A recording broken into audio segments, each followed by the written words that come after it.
अस्सलाम वालेकुम नाज़रीन, इस वक्त मशरिक़ वस्ता में किसी भी वक्त भयानक जंग का आगाज हो सकता है। इस वक्त सिर्फ इसराइल की वजह से मशरिक़ वस्ता में बदअमनी फैली हुई है। पूरी इस्लामिक दुनिया तब परेशान हुई जब इसराइल ने कतर के दारुल हुकूमत दोहा पर हमला किया। इस हमले में 6 लोग जान की बाजी हार गए और कई लोग जख्मी भी हुए। हमले वाली इमारत भी मुकम्मल तबाह हो गई। ये हमला दरअसल इसराइल ने हमास के कुछ खास लोगों पर किया, मगर वो सब महफूज रहे। अब इसमें हैरानगी की बात क्या है, चलिए मैं आपको बताता हूँ। कतर वही अरबी मुल्क है जो अमेरिका का सबसे बड़ा हामी है और अमेरिका का मशरिक़ वस्ता में सबसे बड़ा फौजी अड्डा भी कतर में मौजूद है। अभी चंद माह पहले कतर ने अमेरिका को $400 मिलियन का बहुत बड़ा जहाज भी गिफ्ट किया था। इसके अलावा कतर ही वो अरब मुल्क है जिससे अमेरिका सबसे ज्यादा कुदरती आयल खरीदता है। मगर इसके बावजूद अमेरिका के सबसे चहीते मुल्क इसराइल ने कतर पर हमला कर दिया। नाजरीन, ये बात तो पूरी दुनिया जानती है कि इसराइल बगैर अमेरिका से पूछे कोई कदम नहीं उठाता। इसराइल की बहादुरी तो देखें कि 4 दिन पहले सिर्फ 72 घंटों में दुनिया के 6 ममालिक में हमला कर दिया, जिनमें फलस्तीन, लबनान, सीरिया, तुनीसिया, कतर और यमन शामिल हैं। इंतहाई अफसोस की बात यह है कि सिर्फ एक ना होने के बराबर कब्जा ग्रुप ने तमाम अरब मुल्कों को नथ डाल कर रखी हुई है। कतर पर हमले के अगले ही दिन एशिया के सबसे पुरअमन और मजबूत तरीन मुल्क पाकिस्तान के वजीर आजम शहबाज शरीफ कतर चले गए। ये बात पूरी दुनिया जानती है कि अरब मुमालिक पाकिस्तान के बगैर कुछ भी नहीं। मोहतरम शहबाज शरीफ ने कतर के सुल्तान शेख तमीम बिन हमाद अल सानी को ये यकीन दिलाया कि हम आपके साथ हैं, घबराने की कोई जरूरत नहीं। नाज़रीन, इसराइल के नजदीक तमाम मुसलमान उनके दुश्मन हैं। यहूदियों का जहां तक बस चलता है चला रहे हैं। 2 रोज कबल मस्जिद नबवी के ऊपर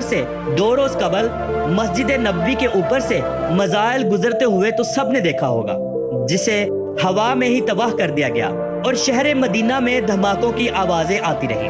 अब ये क्या था और ये कहां से आया था, अब तक सऊदी हुकूमत ने इस पर कोई स्टेटमेंट जारी नहीं की। शैतानी वजीर आजम नेतन्याहू ने अपनी 2 मिनट की तकरीर में 4 दफा पाकिस्तान का नाम लिया और ये इसराइल को पता है कि सिर्फ मुसलमान मुल्कों में पाकिस्तान ही एक ऐसा मुल्क है जो अल्हम्दुलिल्लाह मुझे और तमाम पाकिस्तानी कौम को फख्र है अपने पाकिस्तानी होने पर, अपनी फौज पर और अपने एटमी ताकत होने पर। इसराइल चाहकर भी पाकिस्तान से पंगा नहीं ले सकता, क्योंकि वो जानता है कि ऐसा करने पर पाकिस्तान मुझे कच्चा खा जाएगा और इसमें कोई शक नहीं। नाजरीन, अब कहा जा रहा है कि तुर्की, मिस्र और सऊदी अरब की बारी है जहां इसराइल हमला करेगा। इसराइली वजीर आजम ने ये साफ साफ कह दिया है कि मैं ग्रेटर इसराइल बनाऊंगा, और ग्रेटर इसराइल इतना बड़ा है कि इराक, कुवैत, सऊदी अरब, फलस्तीन, जॉर्डन, शाम और तुर्की, इन सब मुल्कों का एक बहुत बड़ा रकबा इस ग्रेटर इसराइल के कब्जे में आता है। यरूशलेम, मस्जिद अक्सा और बैतुल मुकद्दस पर इनका कब्जा होगा, जिसे कोई अरब मुल्क ना छुड़वा सकेगा। फिर अल्लाह की रहमत से खुरासान के इलाके से स्याह झंडों वाला लश्कर चलेगा, जिसे कोई ना रोक सकेगा, और ये लश्कर ही बैतुल मुकद्दस और मस्जिद अक्सा को आजाद करवाएगा। नाजरीन, इसराइल ने बैतुल मुकद्दस के नीचे से खुदाई करना शुरू कर दी है और इस खुदाई की वीडियो भी सोशल मीडिया पर काफी वायरल हो चुकी है। दरअसल ये लोग ताबूत सकीना को ढूंढ रहे हैं, जिसका जिक्र कुरान मजीद समेत दीगर किताबों में भी हुआ है। ताबूत सकीना ये एक मुकद्दस ताबूत है जो हजरत आदम अलैहिस्सलाम पर नाजिल हुआ और फिर नस्ल दर नस्ल हजरत मूसा अलैहिस्सलाम तक पहुंचा।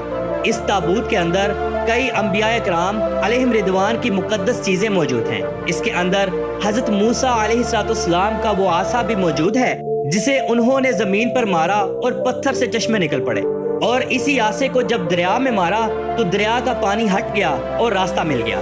इस संदूक में हजरत हारून अलैहिस्सलाम की बाकियात और कुछ तख्तियां भी मौजूद हैं। इनके अलावा और भी बहुत सी चीजें मौजूद हैं, और ये तमाम चीजें बनी इसराइल के नजदीक बहुत मुकद्दस हैं, क्योंकि ये लोग ताबूत सकीना को अपने दौर में सामने रखकर जो भी दुआ मांगते थे वो अल्लाह रब्बुल इज्जत की जात पूरा करती थी। नाज़रीन, अब हम कतर के शहर दोहा पर थोड़ी सी नजर डालते हैं और देखते हैं यहाँ की खूबसूरती, हाथ से बनाए जाने वाले जजीरे और पुरानी सकाफत। दोहा शहर कतर का दारुल हुकूमत है और मुल्क का सबसे खूबसूरत और जदीद शहर है। इस शहर को खलीज फारस का समुंदर भी लगता है। इस शहर का कुल रकबा 132 मुरब्बा किलोमीटर है مگر حیرانگی کی بات یہ ہے کہ قطر کی کل آبادی کا 70% سے زائد حصہ اسی شہر میں اور اس شہر کے گرد و نواح میں آباد ہے۔ یہاں کی ٹوٹل آبادی تقریباً 11,86,000 کے قریب بنتی ہے۔ اس شہر میں بزنس بہت زیادہ ہے، بہت بڑی بڑی مارکیٹس بنائی گئی ہیں۔ ان کے علاوہ یہاں بہت بڑے بڑے شاپنگ مالز بھی موجود ہیں، جہاں سے آپ کو دنیا کی ہر چیز مل سکتی ہے۔ دوحہ شہر کو خلیج فارس سمندر بھی لگتا ہے۔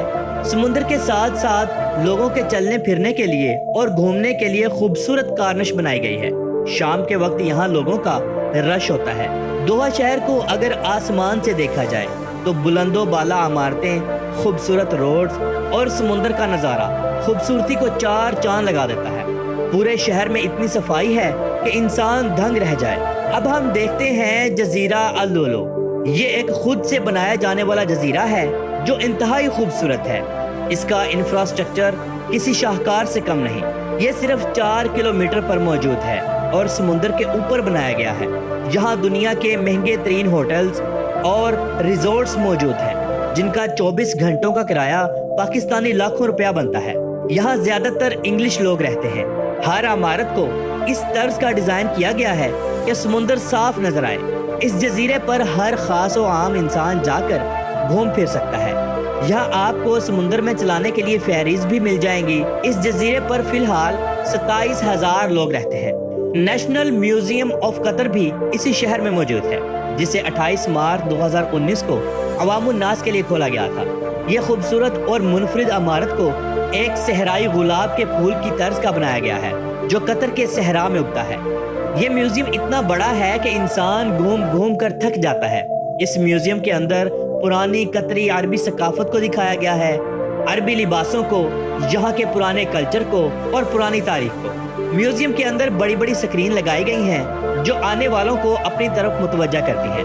میوزیم کے اندر چھوٹی الیکٹرک کاریں بھی چلتی ہیں جو لوگوں کو ایک جگہ سے دوسری جگہ پہنچاتی ہیں۔ ناظرین، سوق وقف ایک ایسا بازار جو قدیم بھی ہے اور جدید بھی۔ اسے عربی سٹائل میں بنایا گیا ہے۔ درمیان میں چلنے پھرنے کا راستہ اور سائڈوں پر پرانی دکانیں۔ ان دکانوں سے قطری پرانی ثقافت کی ہر چیز مل جائے گی۔ اس بازار میں گھومنے سے آپ کو پرانا عرب یاد آ جائے گا۔ اس بازار کے اندر بہترین ریسٹورنٹس اور کافی شاپ بھی موجود ہیں۔ لوگ شاپنگ کرنے پورے قطر سے یہاں آتے ہیں۔ دن ہو یا رات، لوگ یہاں گھومتے پھرتے رہتے ہیں۔ چلیے اب ہم قطارہ کلچرل ولیج کا وزٹ کرتے ہیں۔ یہ قطر کی سرزمین پر ایک شاہکار سے کم نہیں۔ اس جگہ کی زیادہ تر عمارتوں کو پرانے وقتوں کی کچی مٹی سے بنائے جانے والی عمارتوں کی طرح بنایا گیا ہے، اور کچھ جدید عمارتیں بھی موجود ہیں جو انتہائی خوبصورت ہیں۔ صفائی اتنی کہ ڈھونڈنے سے بھی کچرا نہ ملے۔ یہاں ایک بہت بڑی اور خوبصورت مسجد بھی بنائی گئی ہے جسے نیلے رنگ کے آرٹ سے سجایا گیا ہے۔ اٹلی کے شہر روم میں موجود کلوزیم کی طرح ایک کلوزیم یہاں بھی بنایا گیا ہے جو بہت بڑا اور خوبصورت ہے۔ یہاں کھانے پینے کے لیے ریسٹورنٹس بھی بنائے گئے ہیں۔ اندر بے شمار دکانیں ہیں جہاں سے ہر چیز ملتی ہے، مگر یاد رہے یہ بہت زیادہ مہنگی ہے۔ ناظرین، یہاں کے لوگ بہت زیادہ امین ہیں اور نیچر وائز بہت اچھے ہیں۔ ان کے پاس لگژری گاڑیاں اور اپنے بہترین بڑے بڑے گھر موجود ہیں۔ یہ لوگ اپنا بزنس کرتے ہیں۔ قطری لوگ کتنے عیاش ہیں یہ تو سب جانتے ہیں۔ دوحہ شہر میں ایک سے بڑھ کر ایک ڈانس کلب ہے، فحاشی عام ہے۔ آپ کلبز کے اندر سے دنیا کی ہر شراب خرید سکتے ہیں۔ شیشہ کلب یہاں عام ہے جہاں ہر خاص و عام انسان جا سکتا ہے۔ دوحہ کی نائٹ لائف کو دیکھ کر لگتا ہی نہیں کہ ہم ایک اسلامک ملک میں گھوم رہے ہیں۔ دبئی اور قطر دوحہ کی نائٹ لائف بالکل ایک جیسی ہے۔ تو ناظرین، یہ تھی آج کی ہماری دوحہ شہر کے اوپر ایک چھوٹی سی ڈاکیومنٹری۔ امید کرتے ہیں کہ آپ کو اچھی لگی ہوگی۔ تو ملتے ہیں انشاءاللہ اگلی اور بہترین ویڈیو کے ساتھ۔ اللہ حافظ ناصر، خدا حافظ۔